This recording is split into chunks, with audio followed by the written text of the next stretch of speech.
Hailakandi rail স্টেশনে বড়সড় দুর্ঘটনা ঘটতে গিয়েও বাঁচল। শিলচর ভৈরবী প্যাসেঞ্জার ট্রেনটি মাত্র 20-30 সেকেন্ড দাঁড়িয়েই প্ল্যাটফর্ম ছেড়ে দেয়।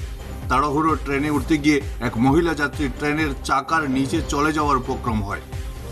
উপস্থিত যাত্রীরা দ্রুত ছুটে এসে তাকে বের করে আনেন।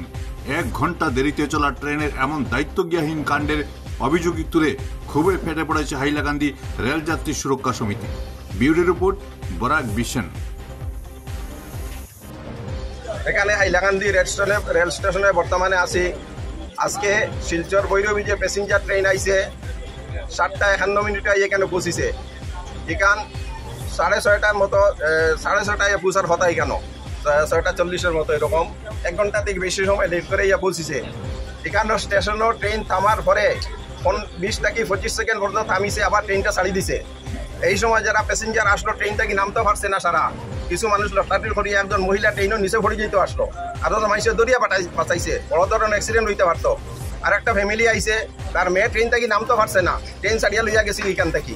এই লোকে হাইলাকান্দির ট্রেনের অবস্থা। আরো কতদিন আগে এইরকম হয়েছে, সাইরং থেকে ক্যালকাটা যাওয়া এক্সপ্রেস এখানে স্টেশনে থামে, 2বার থামে স্টেশনও। প্রথম ট্রেন থামলো, আবার রানা দিলেইলো, তখন মানুষ মনে করছে ট্রেন ছাড়ি দেন। উঠতে লাগে ড্যান্ডার দরিয়া লটকি লটকি মেয়েরা কতক্ষণ ট্র্যাক করে যায়। কেন কত মানুষ কষ্ট পাইছে, কেন আত্ম ভাঙিছে মানুষের।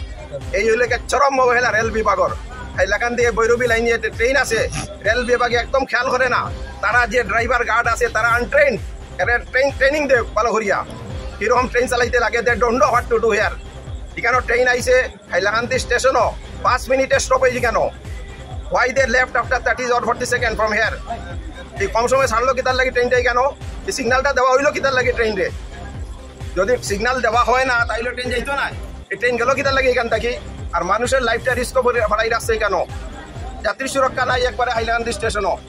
এমনিতে প্ল্যাটফর্ম ছোটো আছে, এরপরে তারা যখন অপারেট করে ট্রেন চালায় তারা হয়তো জানে না, তারা নতবা তারা অবহেলা করেন, অথবা তারা করতে চায় না।